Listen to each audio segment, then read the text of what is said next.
Sorry, I'll rejoin. Still can't see? No. Mm. Mm.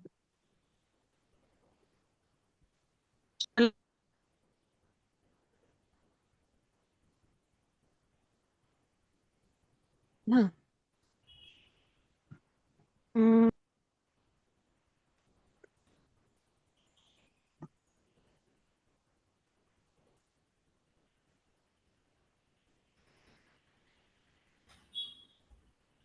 Okay, now can you see me? Yes, yes. We can see you. Okay, okay, okay. Okay, after the recording is on, na? We can start now, na? Yes, ma'am. Okay, okay. ठीक है.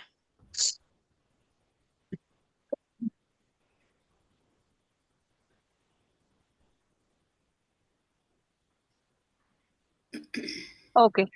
So good evening one and all. सारी nurses, सारे staff को मेरी तरफ से प्रणाम. And today we are again starting with our third session on nurses empowerment program. And for today's session, the topic is risk management. So we all know ki how risky the procedure and the process is. So it is very important for staff and for the nurses to see for everything like consents, documentation, because सबसे पहले patient आपके पास ही आ रहा है, for injection आपके पास आ रहा है, for medicine आपके पास आ रहा है, and therefore this session is for risk management. So we are having here a very senior sister, our own sister Shaila from Nova Bangalore, and she has a very good experience. She's a dynamic nursing educator with over a decade of combined academic and clinical experience. She specialized in obstetrics, critical care unit care, infection control, and fertility nursing education. She has a proven track record of curriculum design, staff training, and program coordination to enhance patient outcome and elevate nursing competencies. So, without wasting any time, over to you, Sister Shaila. And we are very much excited to hear you. Thank you. Now the mic is over to you. You can start your session, Sister Shaila. Yeah. So, one second. Let me share the. Yeah. So, good evening, team. Namaste. I'm so excited and I'm so happy to be part of this a great learning platform, which is IFS. It's really giving the nurses a good scope and good opportunity to learn many things, which can build the skills and improve the knowledge. So, give me a moment. Let me share the video screen.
Hi, Amit. Amit, please unmute Shaila.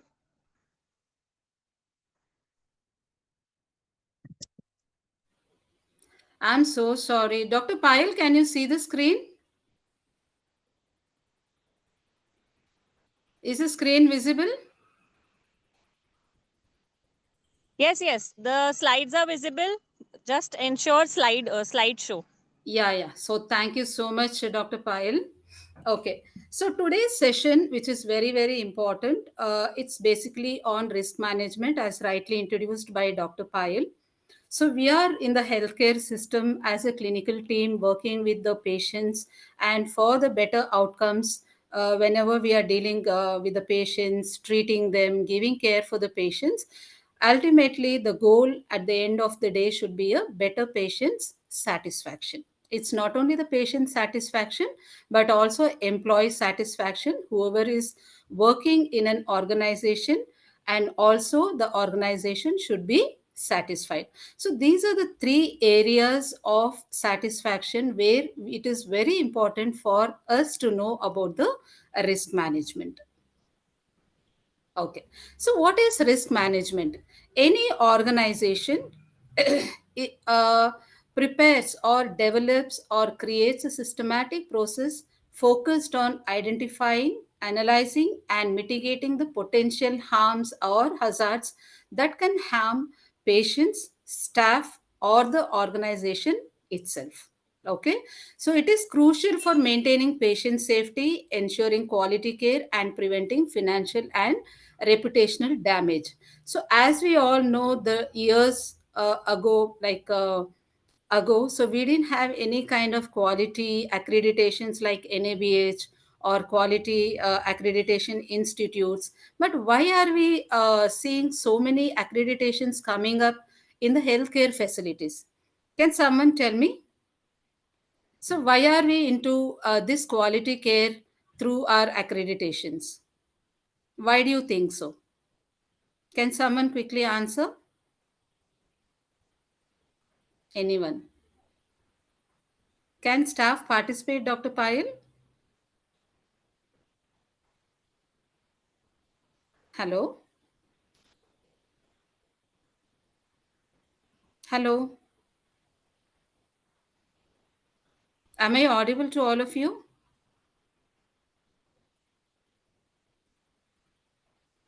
Hello? Yes.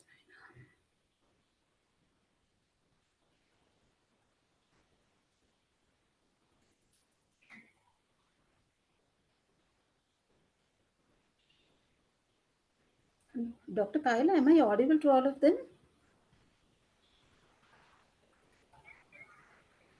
Because I'm asking questions, no one is reverting back, so I'm just surprised.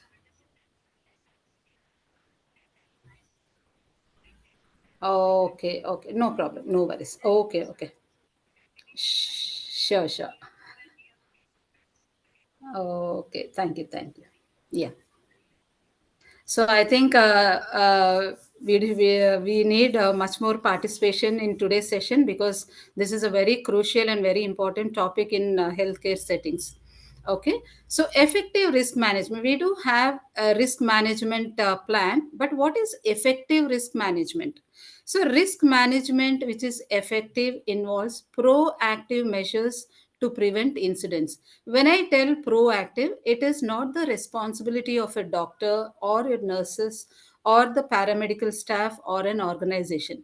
It's a combined effort or a team effort to prevent incidents, minimize their impact when they occur, and continuously monitor and improve the process. So, proactive is nothing but each individual staff is responsible in risk management. Okay, let us understand few definitions of patient safety when we talk about the risk management. Risk management, the outcome is about patient safety. So it is defined as absence of preventable harm to the patient and reduction of risk of unnecessary harm associated with healthcare to an acceptable minimum. So, when we talk about harm, even when a patient falls in the center or in the ward, it's a harm to the patient. Maybe reasons are different, but that harm could have been prevented by taking necessary preventable measures. Okay, as per WHO, it states that as a healthcare workers, it can be clinical doctors, it can be embryologists, it can be andrologists, or the nursing team. The first and foremost fundamental principle of patient safety is first, do no harm for the patient. So every clinical team member should know first, do no harm to the patient. So, what is risk? So, risk refers to the potential for an event or situation to cause harm, injury, or negative consequences to patient, staff, or organization itself. So, what could be the risk? Examples I've just given there, like incidents like medication errors, equipment failures, environmental hazards, or documentation errors, delayed diagnosis, hospital acquired infections. So there are n number of clinical incidents, or there are different kinds of incident which can cause harm to the patients, which might be positive or the negative consequences. Now, what is the difference between hazard and risk? We always tell risk, risk, but we should know the difference between hazard and risk. So, what is a hazard? A hazard is anything that can cause harm. Now, if you can see the image, there's a tap with the water flown on the floor. So, this is a hazard. But what is risk? A risk is a likelihood of a harm from a hazard. So, unknowingly or knowingly, if a person uh, puts feet on the wet floor, what happens? The patient falls. So, this is a risk. So anything related to these two are interconnected. Now let us understand what is the difference between risk and incident. So risk is potential future event with an uncertain outcome. So we don't see the risk at present. So there are future event based on the harm or hazard to the patient. So there are three important things. This is mainly future oriented. Risk may happen in future, not at the current scenario. Second is uncertainty. So whether a potential event will occur and what is its impact.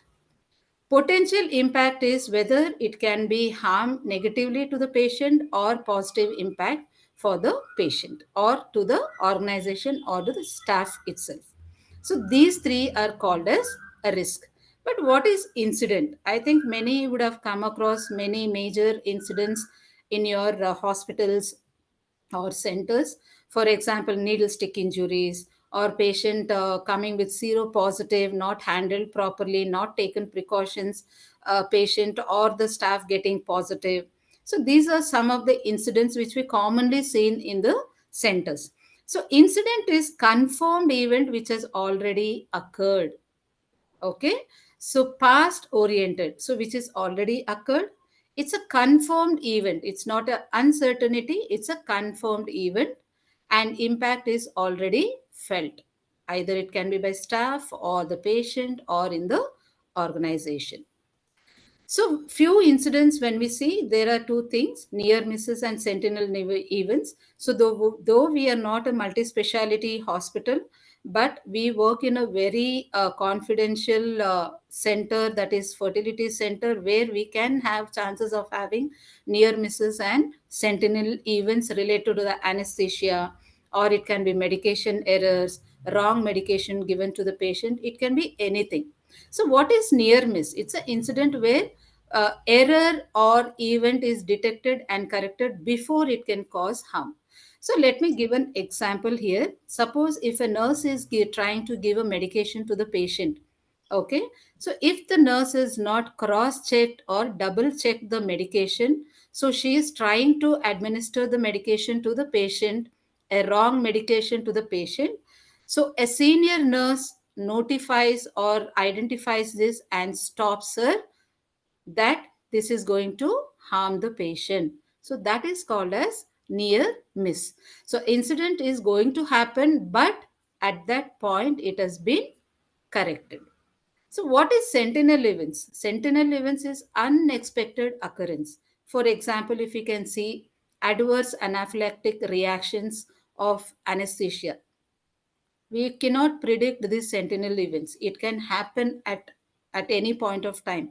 And code blues. Okay, so though we have done lot of assessments, physical assessments, psychological assessment, but still there might go patient into the code blue, or patient may have medical emergencies, cardiac arrest, example. So, which is when it is not taken care of at that point of time may lead into sentinel event. So, the consequence may be death or serious injury, or it can be a risk. Hope I'm clear till now. Yes? Am I clear to all of you? Yes, ma'am. Yeah, thanks for your confirmation. So now there are three things: risk versus hazard versus danger. So whenever you see in your center, there are a lot of hazards. So we see commonly these kind of symbols, right? It's a danger, warning sign, danger in air, danger to environment. It's corrosive, right? It's flammable. Have you seen this kind of hazard signages in your center? Have you all seen these signages in the center? Yes. So why do the organization plan this kind of signages to be put in the center? Because it is mainly to prevent people going to that particular area and to protect them from the risk and hazards caused by these kind of dangers. Okay. Yeah. So it is very important. I'm dealing with nursing. So I always love Florence Nightingale, the way she practiced nursing with whole heart, mind, and soul to the patients. She was very beautiful with a lady of lamp. You all know the story of Nightingale. So, whenever we have finished our graduation or nursing courses, we have taken the nurses' pledge. I hope everyone knows is the nursing oath and nurses' pledge, right? So, in this, we have one term, that is, I will abstain from whatever deleterious and mischievous, and will not knowingly take or administer any harmful drugs. It is one of the promise which we have given or taken during our nursing graduation, right? So why Florence Nightingale was very particular about this oath? Because every nurse should practice her profession with transparency, with honesty, with diligence, and with professionalism to prevent harm to the patient. I don't know how many of you still follow this oath and promise. Please follow all this so that you're not harming any patient. Okay. Now, in order to prevent risk, there's a standard set by INC. What is INC? Any one of you? What is INC full form? I want someone to speak. Indian Nursing Council. Very good. So it's a Indian Nursing Council. We as a nurses, we have been governed by this body. So this gives the guidelines for the nursing courses and how we have to be registered, how we need to practice, and what is the licenses that we can practice in different organizations, right? So it can be like ANM, GNM, BSc. There are a lot of nursing courses, and any untrained and lack of experienced nurses or those who don't have any licensing to practice can harm and can put the organization into a risk. So nurses from other specialties can cause untoward patient harm not knowing the process and protocols which is followed in IVF fertility. Do you all agree with these three important things? I hope so. Yeah. Now let's discuss what could be the reasons. So can I ask someone what could be the commonest risk for the patients or staff to the organization?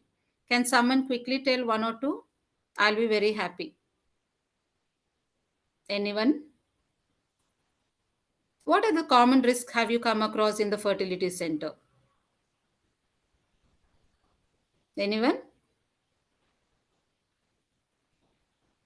Okay, let me move on. So, patient safety and quality are two essential pillars of healthcare. Without this, there is no management or patient care in the healthcare facility. Okay.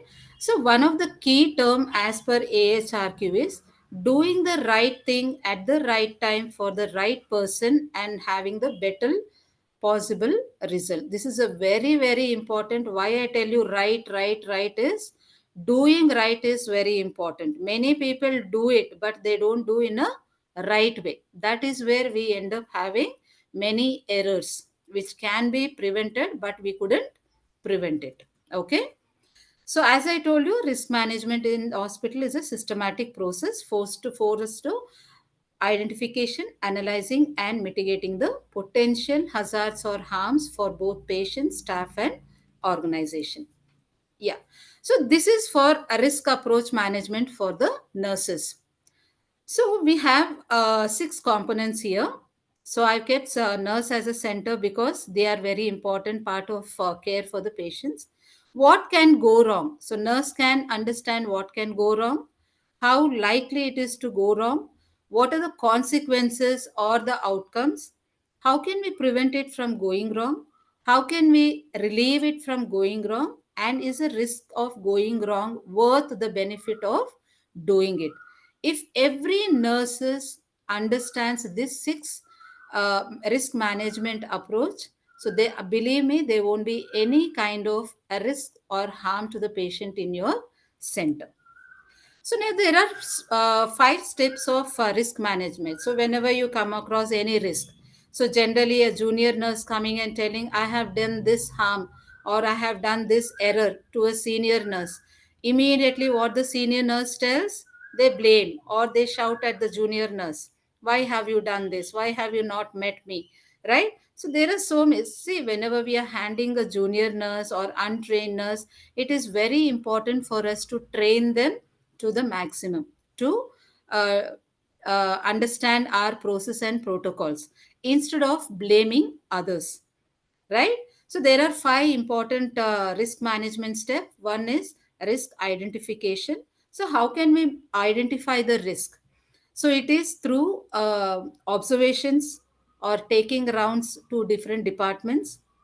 Whenever you're assigning the nurse their roles and responsibility, how they are functioning, by doing the audits, by knowing the past incident reports, if any incidents have occurred already in the centers or in the hospitals, safety manuals, and also incident reporting.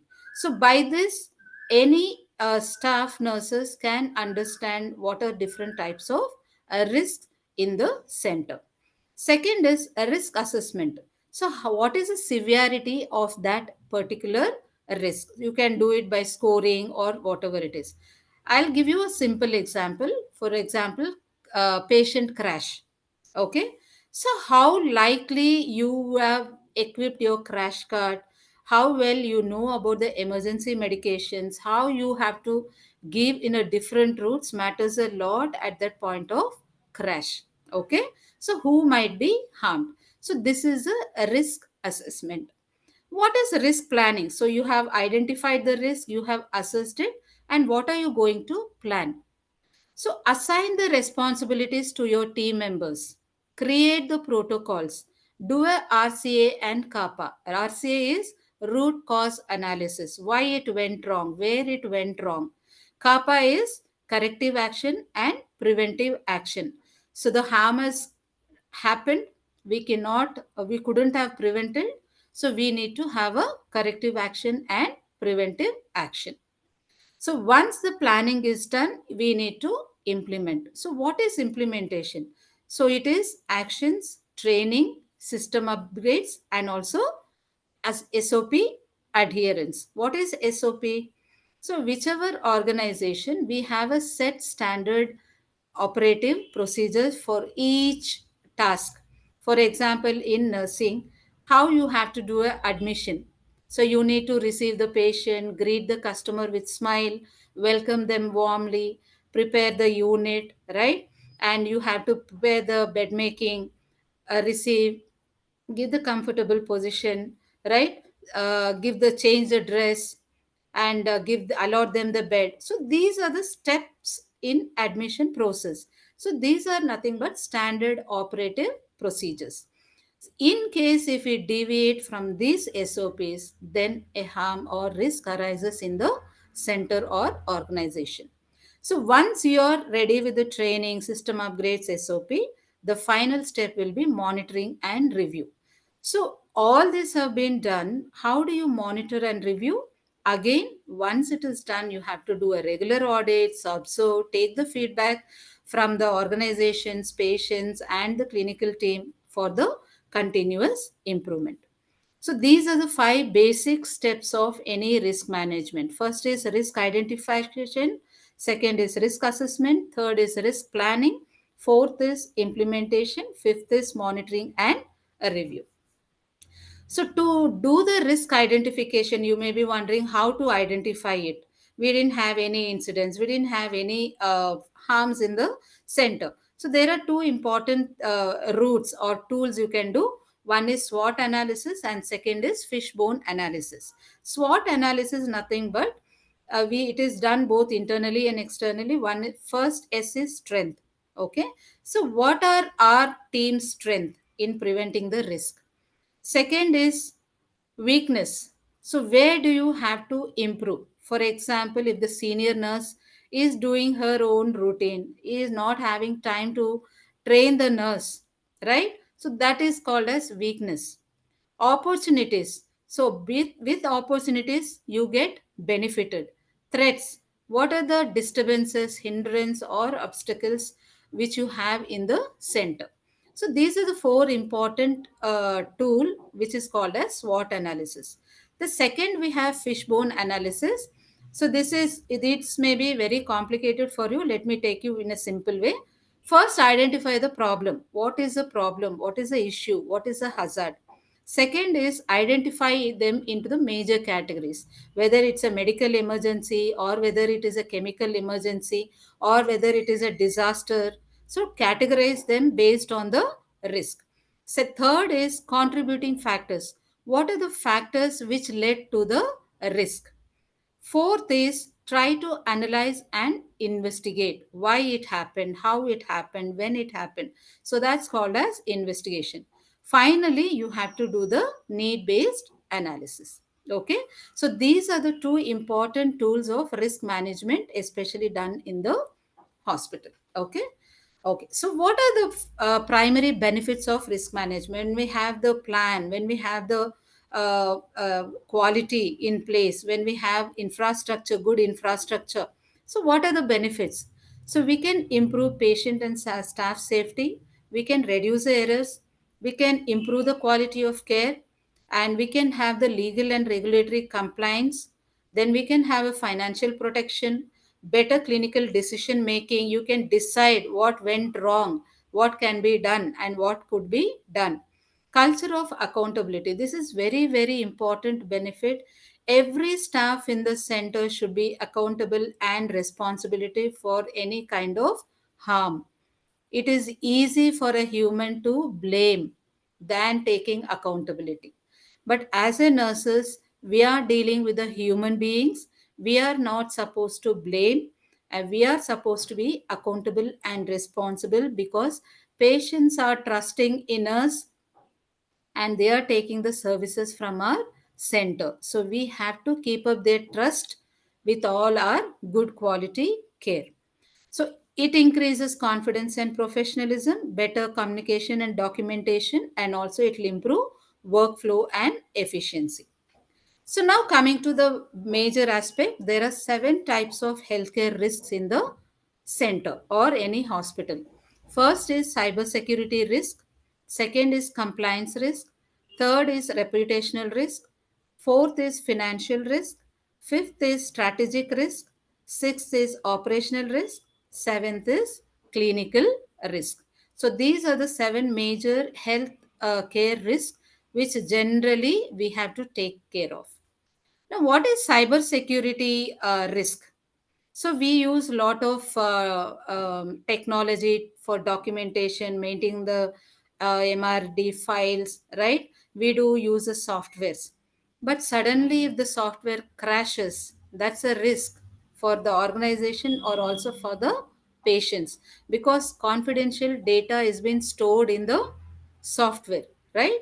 Second, so that's why they have to have a systematic technology in order to have a backup systems and also store the relevant information of the patients.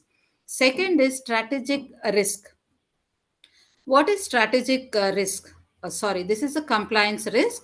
So what is compliance? So we do all the care and for the better outcome, that is we have the compliance, right? Whether it is a compliance or whether we are doing the right thing to the patient care or not. So that is a compliant in relation to the clinical audit or medical audit, whatever it is. Now, reputation risk. So every organization has their own reputation and branding in the society, right? In midst of a lot of competitors, still we strive to be a best organization in terms of reputation, to the best, give the best quality care for the patients. So as a staff in the center, we are not supposed to rule out or diminish this reputation of the organization or damage the name of the organization. Next is financial risk. So any malpractice in the center, okay, inadequate systems, it leads to the financial risk, especially when I talk about fire. If you are not having a good fire plans or fire safety exits, all that, suddenly due to some of the short circuits there might be fire outbreak. So if you didn't have a better plan or extinguishing plan or fire planning, so it could have a great or huge damage with the fire, and it is a financial risk for the organization. Next is operational skill risk. So this includes staffing, equipment maintenance, supply chain management, and emergency preparedness. So whenever a center or a department has a shortage of staff, so they cannot focus on a very good quality care for the patients, right? So staffing is very important. Equipment maintenance is very important. Regular inspection, checks, service to be done for the equipments is very, very important, because we deal with the biomedical equipments whenever we are doing the procedures for the patients. Last is very important, which is a clinical risk. So I already told medication errors, risk of diagnostic errors, infection control errors. So these all comes under clinical errors. So this is a strategic error. So strategic risk will be events or decision, both internal and external. So how well the organization is managing the center is a strategic risk. Yeah. So we all are aware how many risks are there. What are the steps of risk management? How many steps we have? Can someone quickly tell the numbers? How many steps do we have? 7. I hope it is clear to all of you. Okay. Now, WHO has given us IPSD goals. This is to prevent any harm or risk for the patient. We have 6 IPSD goals. One is identify patient correctly. So, in order to identify patient correctly, we have to have a 2 important identifiers. So, we tie a patient identification band, because we do get many patients in a IPD with the same procedures, similar procedures, but names might be differed. So, whenever we receive such patients, we should be very careful to identify the patient in a right way. So, label the patient identification band appropriately, legibly, and neatly without any scores or scribblings. So that is one. And MRN number, medical record number or UHID number is very, very important, because that is not same for all the patients. Though patient name might be repeated, but MRN number, UHID number will be a different for different patients. Second is communication. Communication, we have learned from Kakoli ma'am last time how well she explained about effective communication, which is very important. Clear instructions, clear communication using simple words, not medical terminologies, talking in a regional language to the patient, right? Active listening. Listen first to the patient, then you have to speak. Okay, so that is very, very important, because communication errors are very important, and communication errors also were one of the important risk for the patients. Improve safety of high alert medications. So there are different medications when we talk high alert emergency medication, LASA medications. So it is important how you have to store it, how you have to label it with a different color codes so that it will prevent the medication errors. Next is ensure safe surgery. So we do have surgical safety checklist given by our WHO where we have three components: sign in, sign out, and time out. So, this is basically to know whether the right surgical team is there inside OT, whether we are using appropriate instruments inside OT, and whether we are following the aseptic precautions inside the OT. Okay, so this safety checklist will prevent the surgical errors. Fifth is reducing the healthcare associated infections. Initially, it was called as hospital infections or nosocomial, but it is changed into healthcare associated infections. So these can be prevented by simple steps like hand wash. Hand wash is the best way to prevent any kind of cross infections to the patients or to the staff members in the center. Next, we have the reducing risk of patient fall. So this generally happens especially in the IPD or OPD or with the housekeeping staff when they are not keeping the caution board. So when the attenders are walking around, they might fall and slip. Or in the IPD, if after patient is occupying the bed, if the side rails are not put, so patient might end up having a fall, slippery floors, right? So there are different ways why patient can go into risk of falls. So as I told you, communication errors is a first and foremost in healthcare facility. So be a active listening, be a empathetical to the patient, understand the patient. Don't try to talk to the patient continuously, but listen and understand the patient, because patients who are coming into our center, they are not in a good mood, right? They come with lot of psychological emotional disturbances for not having a baby or not able to conceive, maybe because of many reasons. So we have to understand the patient, have a empathetical approach. Incomplete information, okay? So most of the nurses, they fear for the doctors. If I ask again whether doctor gets angry, okay? So please don't have fear with the doctor. Please have a very good rapport with the doctor so that whatever information he gives you, it should be a complete, not a incomplete information. So when you have fear, what will happen? You might tend to miss out asking any important information. Wrong information or wrong communication by assuming. So don't do assumptions by while communicating. If you have any doubts, please ask them to repeat. Unclear communications, language barrier, which is very important. Using complicated words, don't use medical terminologies which a patient cannot understand. Inadequate emotional support, failure of timely updates, lack of cultural background, and inappropriate gesture and posture. So when we have this kind of communication errors, patient understands in a different way, perceives in a different way, which can harm the patient. Second is medication errors. So whenever we are administering fertility drugs, very, very important, you need to follow 10 rights. Okay. So follow always 10 rights like right medication, right dose, right time, right route, right patient, right to educate, right documentation, right to refuse, right assessment, and right evaluation. So these 10 rights, double check, triple check before you administer the medication, will reduce at least to 90% or 99% of medication errors in the system. Okay, so follow trend rights.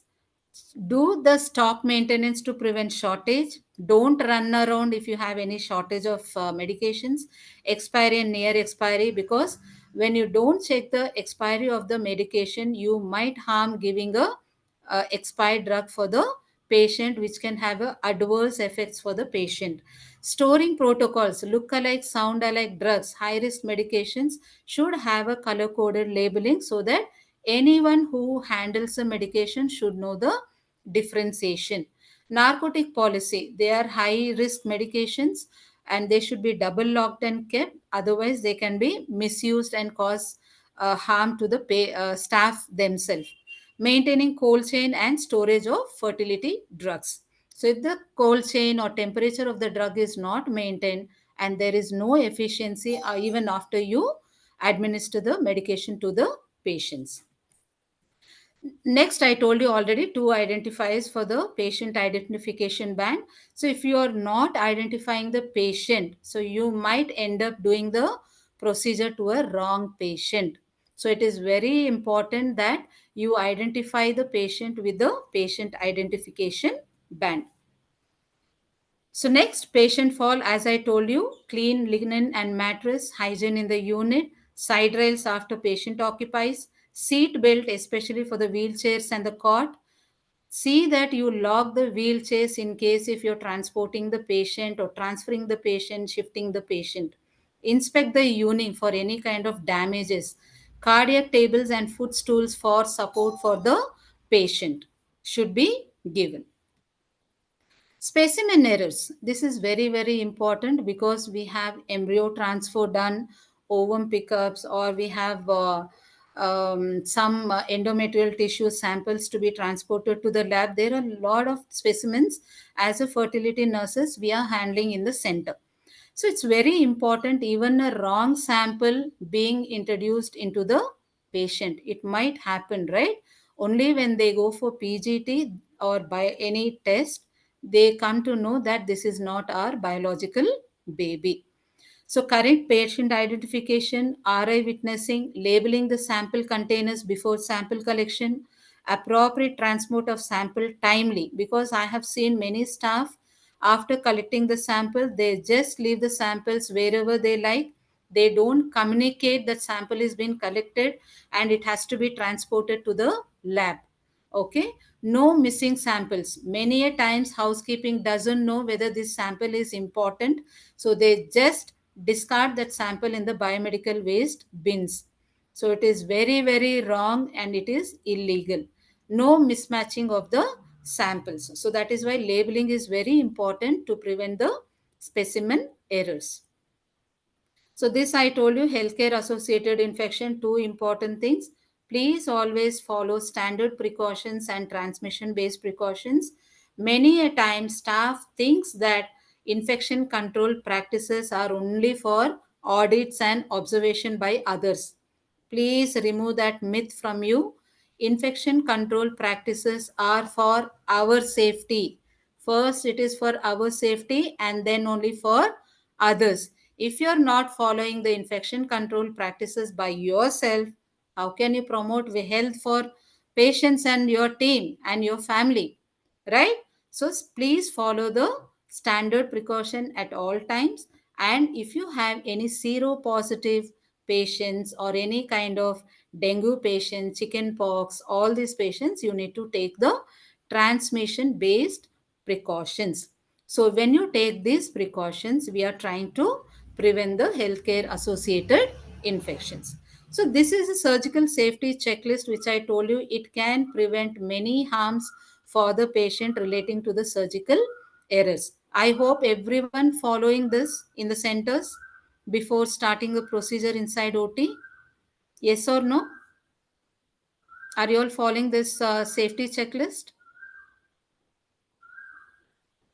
Yes, no? Okay, no answers.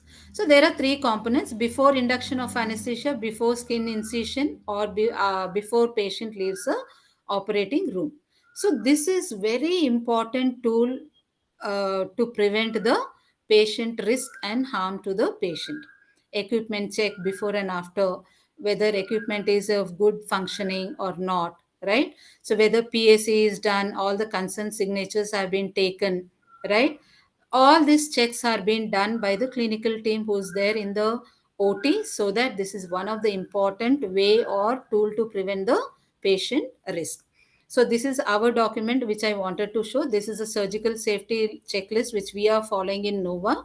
So before induction, patient identification with patient two identifiers. I told you, check the completeness of consents.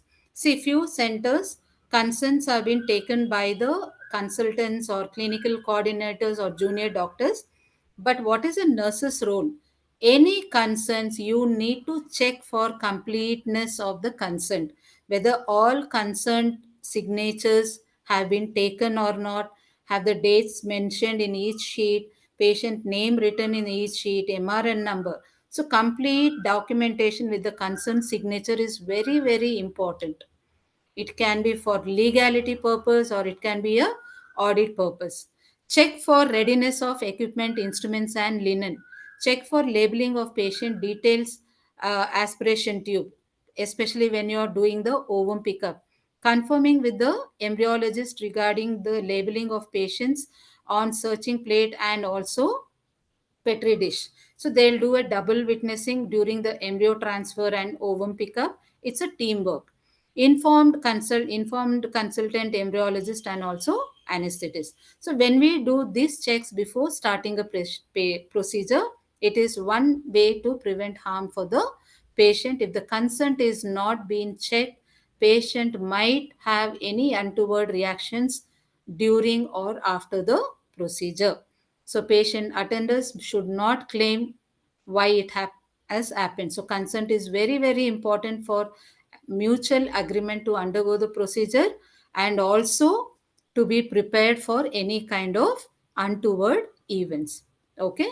So this is, can you see here any event? No. All the signatures have been taken along with the seal and signature. This is a proper documentation. So why we have to do the consent check? It's a patient autonomy. Patient has right, informed decision making, emotional and physical, financial investment. Patients are investing so much to get their fertility treatments, right? If the consents are not being taken from the patient, so it's a very weird thing, and it is for ethical and legal consideration. So, what is the role of a nurse? Only check whether the consents have been taken, PAC has done, or all the consents have been taken, or it has been completed with the signatures and all the names. So next is emergency preparedness. This is also one of the risk management. So hope all the centers have the crash codes, code blue, code red, code orange, code purple and code black. There are many. It depends on how your centers have taken the different codes. So why we tell it as codes? So whenever there is any kind of emergency and disaster, there is a team who comes to the area to rescue or resolve the issue or the hazard. Okay. So core teams will be there, organization safety committees will be there, training on safety codes, conducting regular mock drills, preparedness for patient crashes and audits, and POSH committees. So these are the essential things for preparing a clinical team to be prepared for any kind of emergencies which happens in the center. If you are not being trained, if you are not doing the regular practice, I always believe practice makes man perfect. Unless we don't practice, we don't do the mock drills, absolutely we cannot be prepared during the real time disaster or codes. Okay. I request all the nurses to be please understand all the codes and measures to prevent and resolve it. Next, we have occupational hazards. This I told you very, very important. We do have chemical, physical, biological, and stresses. So, occupational safety is one of the high risk in the centers because the way we store the chemicals, inflammable chemicals, biological stuff or products, especially your biomedical bins, right? Physical, posture, and stress. Okay, long rotations, long hours of working, right? So these all contribute a staff nurse or a patient not working appropriately because they are somewhere getting disturbed, okay, because of a lot of occupational hazards, and also they can have a transmission of healthcare associated infections. So what are the tips to prevent these occupational hazards both to patients like staff and sometimes to the patients. We generally do the pre-employment check for the staff. Hepatitis B vaccination is given to all the employees. Annual health check is done for the employees. Appropriate storage and handling of chemicals, especially material safety data sheet, because most of them can be exposed to the chemicals. It can be nitrous oxide, carbon dioxide, hydrogen peroxide, or it can be even sodium hypochlorite. And we have post exposure prophylaxis. Whenever you have needle stick injuries or exposure like ingestion or inhalation of harmful chemicals, right, we have to have a post exposure prophylaxis.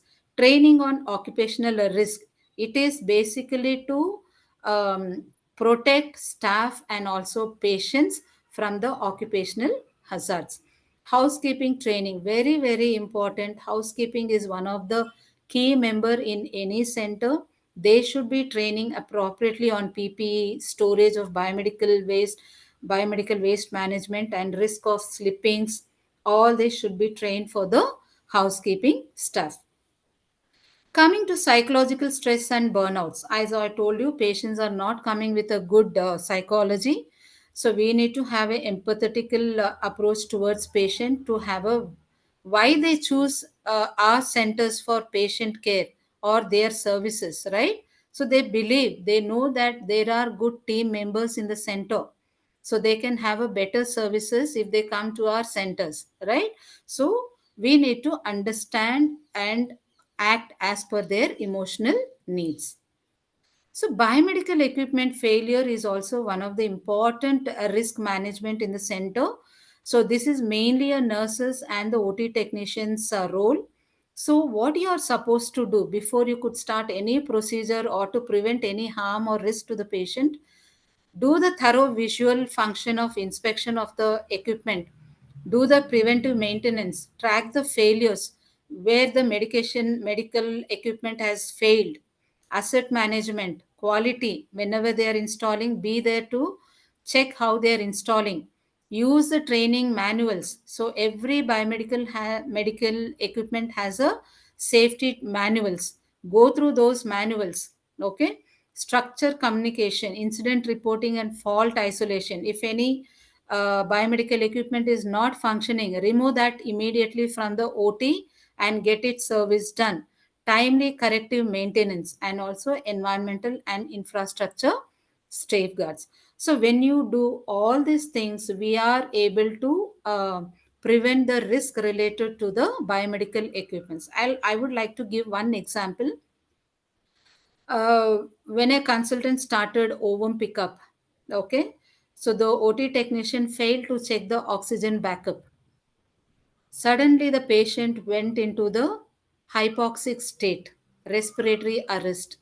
But fortunately, our consultant and anesthetist gave a bag and mask till the patient recovered and backup came to the center, and patient could be recovered. Hope thankfully patient did not collapse. So these kinds of incidents might happen in the center. So please be cautious of your role. So how can we plan or how can we prepare to handle emergency? Every staff should know infrastructure. So whenever I ask any staff, where are the water sprinklers?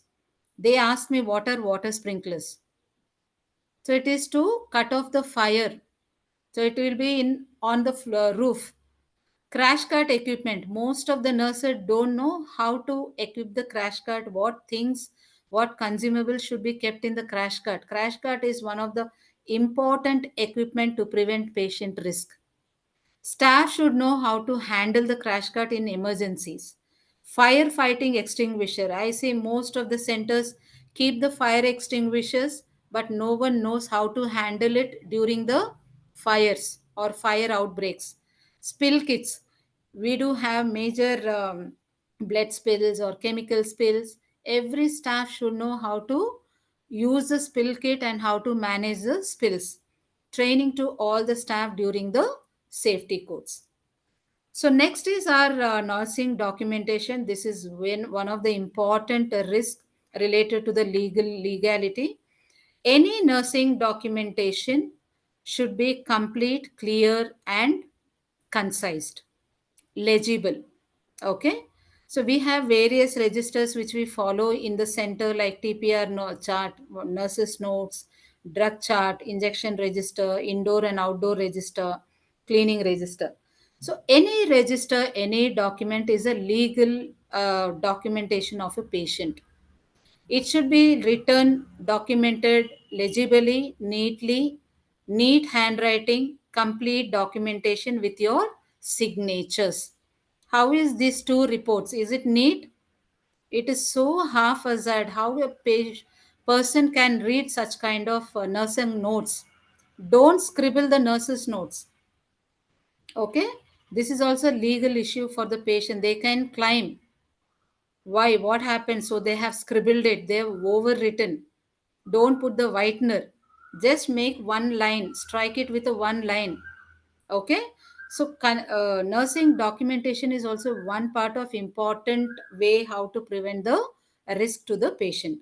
So nursing documents should be accurate, clear, time, objectivity, completeness, legibility, and confidentiality.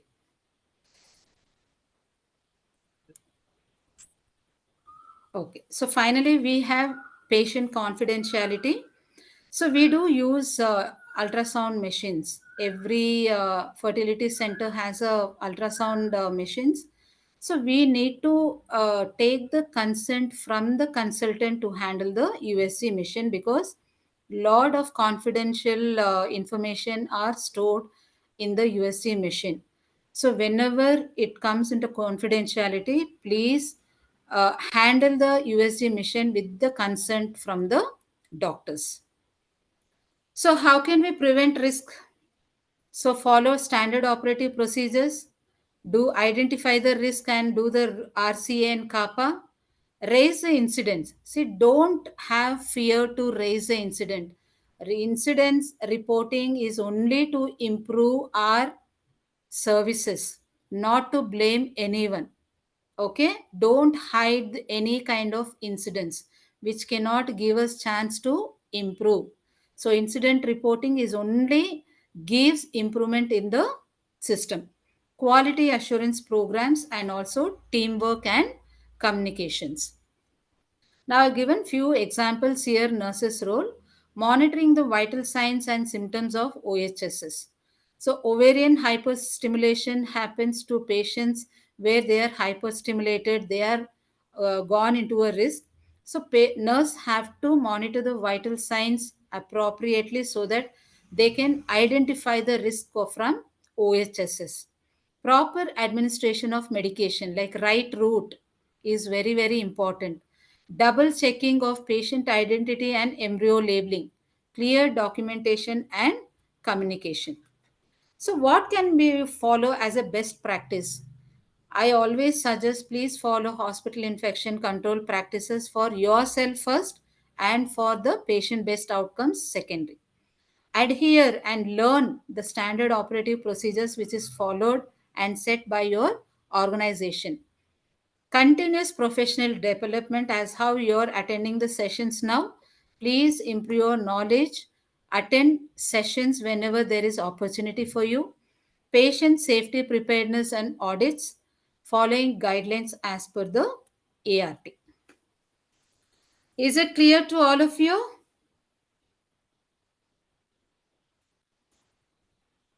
Dr. Payal, can we have Yes. 10 questions quickly? Yes, Sister I Shaila, we want can nurses have. to answer. Yes. Can we have this 10 questions answered quickly by nurses? Okay. First question: medication errors can be prevented by following dash rights. How many rights do we have to follow? They can answer in the chat box as well. I'm not able to see the chat box. 10 They- rights. 10 rights. Very good. Probability of causing harm from hazard is called? What is it called? Is it a risk, hazard, or harm? So probability of causing harm from hazard is called as risk. So risk management cycle consists how many steps? How many steps did we discuss? Everyone have to mute themselves first, unmute themselves first. These are very simple questions, right? So risk management cycle consists of how many steps? 7. 7 steps. Yeah, very good. What is RCA? What is the full form of RCA? Quickly. Huh? Root cause analysis. What is CAPA? What is? Yes. Corrective action and preventive action. Okay. So DASH can prevent surgical errors. Which is a checklist which can prevent surgical errors? Check. Pre-procedure. Nine. Checklist. Ma'am, checklist. Which Before checklist? What is its name? before surgical checklist. Yeah, there is a name for that, right? Surgical safety checklist. Yeah. The only way to prevent cross infection to self and to the patient is, how can you prevent cross infections in the center? The best practice in the center. Hand wash. Very good. Hand wash. Emergency preparedness is to dash to the patient. Why should we prepare in emergency situation? Crash trolley. No. To protect the patient from harm through crash cart. Very good. Right documentation should be, what should be a right documentation? Give me 3 to 4 examples. When you tell right documentation, how it should be?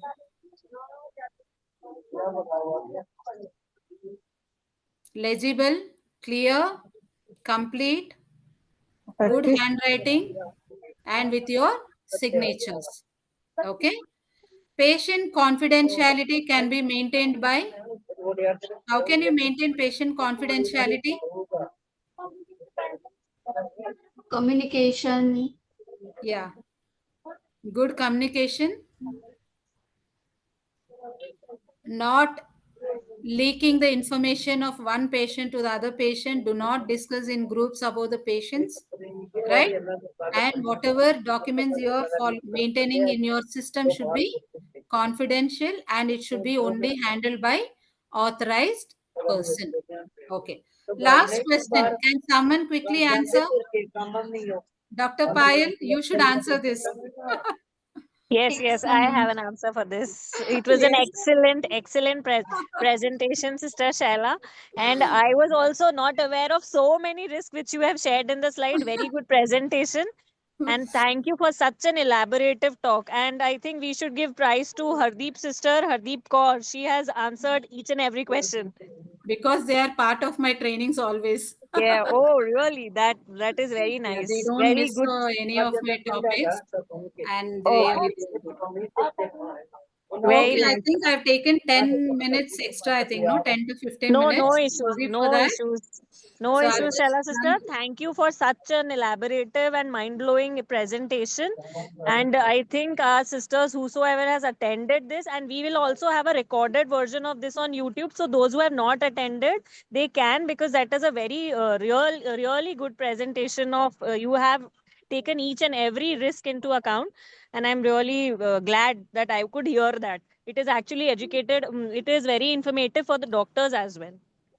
thank you Thank so you. much, Dr. Thank you, Payal Sister and the Shaila. team. Yeah, Thank you. And I would like to thank the IFS team as well, our President, Dr. Pankaj Talwar sir, and Dr. Priya Bhave ma'am, Secretary ma'am, and Dr. Shweta Mittal ma'am for giving us this opportunity, to our staff and to the doctors to hear and empower ourselves through these educative sessions. Thank you so much. Thank you. thank Thank you you, so everyone. much, Dr. Payal, for the opportunity that you have given through IFS. I'm very glad to be a part of this. Okay. Thank you. Thank you Thank you, all. thank you, Thank you, thank you team. all. Okay.